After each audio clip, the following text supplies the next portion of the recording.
Voilà, une seule vidéo dans le chapitre de mécanique qu'on traite maintenant, sur le mouvement d'un système. On va voir qu'on va reprendre des éléments qui ont été vus en seconde et on va les compléter par quelque chose de vraiment très important, qui s'appelle la deuxième loi de Newton et que vous reverrez en terminale. Alors tout d'abord, les rappels de la classe de seconde. En seconde, vous avez dû différencier les vitesses au pluriel, parce que généralement jusqu'en seconde, on ne parle que d'un seul type de vitesse, qui est la vitesse moyenne d'un point, hein, où on divise la distance qui a été parcourue par le temps qu'on a mis pour parcourir cette distance. Mais en fait, on se rend compte que cette vitesse moyenne comporte trop peu d'informations, parce que évidemment, au cours d'un trajet, on n'est pas obligé de garder la même vitesse. Donc vous avez certainement défini en seconde le vecteur vitesse instantanée, qui donne davantage de précision sur ce qui se passe à un moment donné en termes de vitesse. Le seul calcul que l'on peut faire est un calcul approché dans un premier temps. Quand on s'intéresse à un instant particulier, il va falloir posséder des informations sur l'instant qui précédait et l'instant qui viendra après. Donc ici, par exemple, je vais essayer de calculer la vitesse en un instant nommé l'instant numéro 2. Donc sur une série de points qui ont été repérés au cours du temps. Pour ça, j'ai besoin de connaître la position de ce point au temps précédent, c'est-à-dire à l'instant numéro 1, et la position au temps numéro 3. Les positions sont nommées M1 et M3. Le vecteur vitesse instantanée sera donc calculé en divisant la distance M1, M3, qui encadre donc l'instant 2, par le temps qui s'écoule entre ces deux instants, c'est-à-dire T3 moins T1. Voilà, la vitesse se mesure comme une vitesse moyenne en mètres par seconde, parce qu'on divise des mètres par des secondes.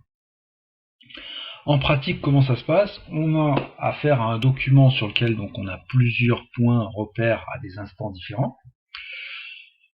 Et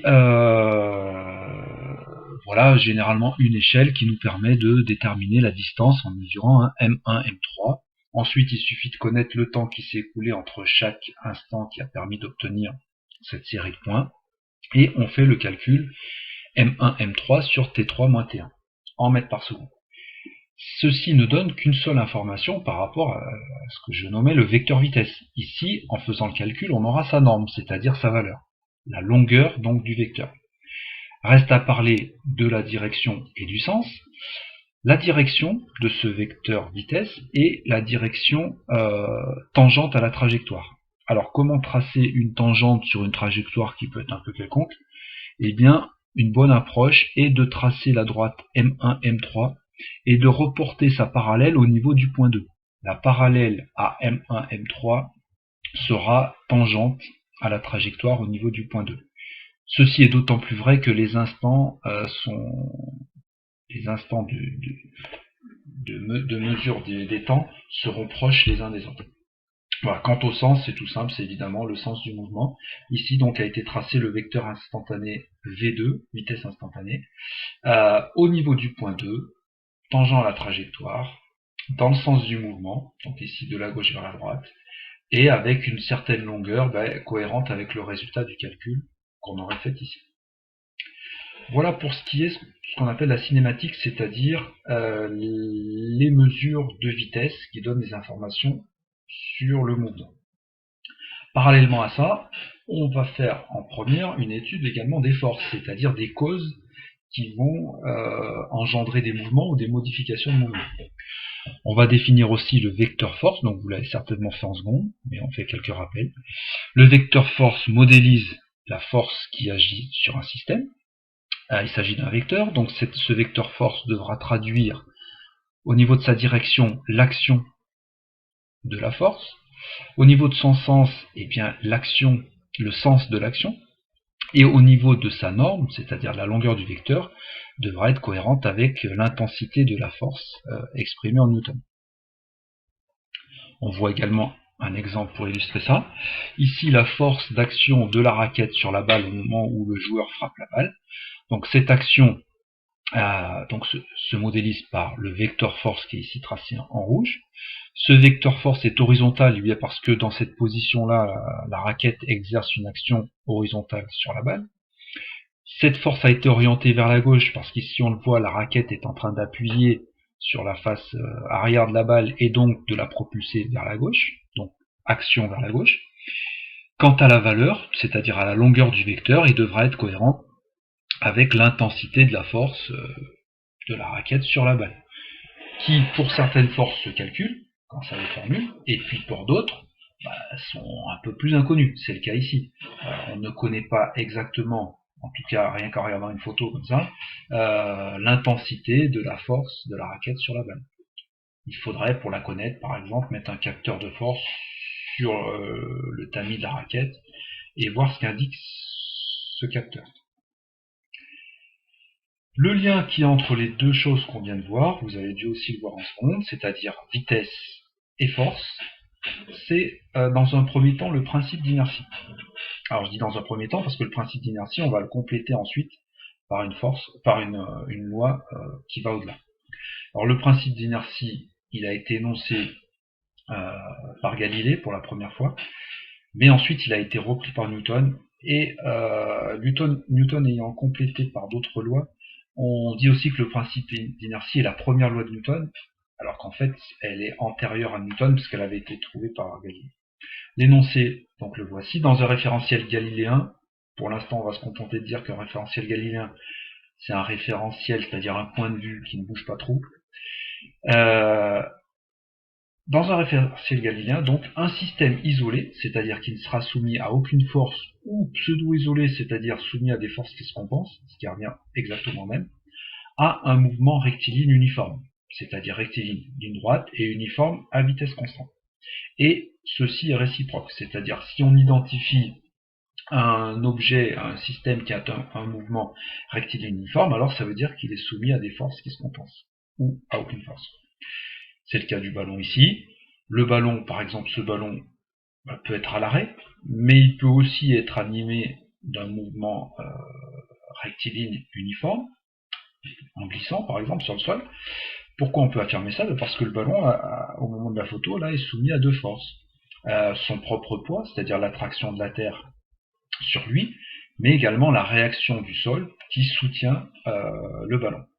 Ces deux forces se compensent, puisque le ballon ne va pas sauter de lui-même, il ne va pas non plus s'enfoncer dans le sol. C'est la preuve que ces deux forces se compensent, et donc il est animé d'un mouvement rectiligne uniforme, soit en glissant, soit simplement en étant au repos. La contraposée du principe d'inertie est également importante, c'est-à-dire qu'est-ce qui se passe quand les forces ne se compensent pas? Eh bien, quand les forces ne se compensent pas, le mouvement ne peut pas être rectiligne uniforme. Il sera donc soit curviligne et uniforme, soit rectiligne mais pas uniforme, par exemple accéléré, soit curviligne et pas uniforme, dans les cas les plus complexes. Ici c'est le cas du skieur, donc le skieur est soumis d'après le schéma à quatre forces, son propre poids, donc l'attraction de la Terre, la réaction du sol sous ses pieds ou sous les skis, la petite force de frottement de la neige sur les skis, et la petite force de frottement de l'air sur le skieur lui-même. Ces quatre forces ne se compensant pas, le skieur n'aura pas un mouvement rectiligne uniforme. Il aura un mouvement rectiligne parce que le sol est plat, en pente, mais plat. Il va donc accélérer. Il n'aura pas un mouvement rectiligne uniforme, donc il va accélérer en descendant. Alors, qu'est-ce qu'on rajoute en premier? On va rajouter la notion de variation de vecteur vitesse. Puisque quand la somme des forces n'est pas nulle, la vitesse va évoluer, on va définir le vecteur variation de vitesse, delta V, qui sera donc une notion totalement pertinente par rapport à ce qu'on voudra faire. Pour le déterminer, c'est tout simple, il suffit d'avoir deux vecteurs vitesse et de les soustraire. On fait un petit peu la même chose qu'avec la détermination des vitesses, c'est-à-dire on prend l'instant d'après et l'instant d'avant pour s'intéresser à un instant particulier. Donc ici, le vecteur variation de vitesse à l'instant 2 sera égal à V3 moins V1. À quoi il va nous servir ce vecteur vitesse? Eh bien, il est directement impliqué dans la deuxième loi de Newton, qui prend en compte donc le cas où les forces ne se compensent pas.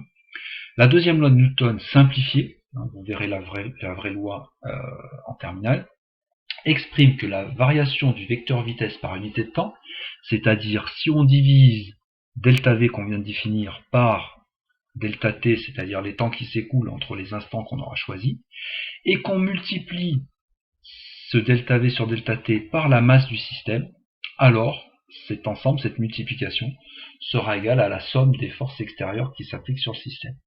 Donc voilà la deuxième loi de Newton au niveau de sa traduction mathématique. M fois delta v sur delta t égale somme des forces extérieures. Alors ça implique plein de choses. D'abord, ça implique que delta v a la même direction et le même sens que la résultante des forces extérieures qui s'appliquent au système, puisqu'au niveau du vecteur, la somme des forces et delta v sont les deux seuls vecteurs de cette formule. Ils doivent donc avoir la même direction, le même sens. Deuxième implication, plus un objet est lourd, plus il sera difficile de lui faire subir une variation du vecteur vitesse. Plus m est grand, plus delta v sur delta t sera petit, à force égale. Donc plus un objet est lourd, plus il faudra lui appliquer des forces importantes pour obtenir une variation de vitesse. Troisième implication, il est possible de prévoir le comportement d'un système à partir d'un bilan des forces, c'est-à-dire que si on connaît parfaitement les forces, on va pouvoir trouver ce qui va lui arriver en termes de vitesse, et donc retrouver l'évolution de la vitesse et l'évolution des positions au cours du temps. Et il est possible de déterminer une force à partir d'un comportement cinématique du système. Donc cette formule doit être vue de plusieurs manières. Soit on connaît les forces et la masse, et on va pouvoir trouver le comportement en termes de vitesse au cours du temps. Soit on connaît la masse et le comportement de vitesse au cours du temps, et on va pouvoir trouver les forces qui s'appliquent sur le système. On termine par un exemple. Prise d'élan en bobsleigh. Donc on imagine un bobsleigh qui est poussé dans la partie plane du trajet donc par des sportifs, qui poussent l'engin de 160 kg pour le lancer.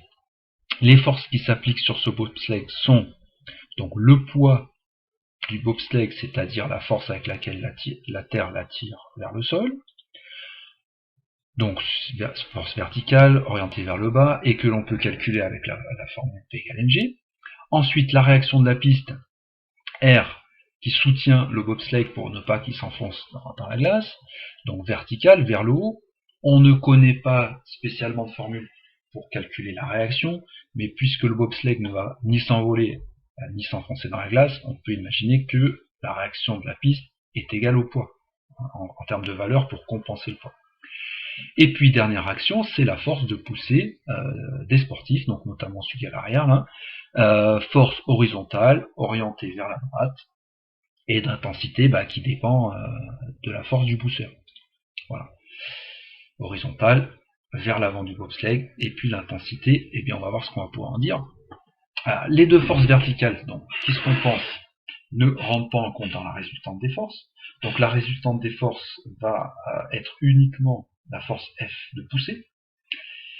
Et on en déduit que delta V sera horizontale, orientée vers la droite. Cela signifiera que le vecteur vitesse sera horizontal, il sera vers la droite et sera de plus en plus grand, puisque le vecteur variation de vitesse doit être orienté vers la droite. Ça veut dire que plus on va être vers la droite, plus le vecteur vitesse devra être important.